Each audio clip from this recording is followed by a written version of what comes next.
माझं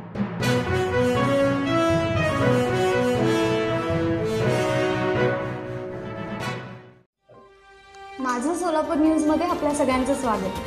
करमाळा शहरामध्ये बँकेत पैसे काढण्यासाठी येणाऱ्या लोकांवर लक्ष ठेवून पैसे लुटणारी टोळी सक्रिय झाली असून अंजनडोह तालुका करमाळा येथील दूध डेअरी चालक दीपक सुभाष शेळके वय वर्ष 32 यांची युनियन बँकेतून पैसे काढताना लक्ष ठेवून 1.25 लाखांची बॅग चोरट्यांनी लंपास केली आहे।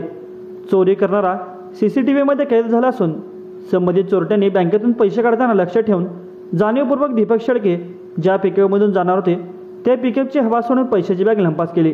याबाबत फिर्याद देण्यासाठी दीपक शेळके गेले असता त्यांची फिर्याद पहिल्या दिवशी न घेता पोलिसांनी दुसऱ्या दिवशी फिर्याद घेतली असेल।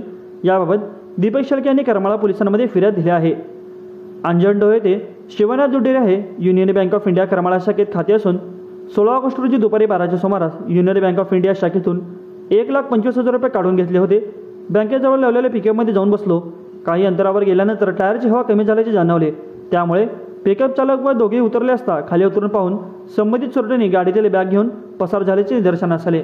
त्यानंतर दीपक शेळके यांनी करमाळा पोलिसांमध्ये फिर्याद दिली असून या घटनेचा अधिक तपास पोलीस करत आहेत। माझं सोलापूर न्यूज या YouTube चॅनलला सबस्क्राईब करा आणि बेल आयकॉन प्रेस करायला विसरू नका।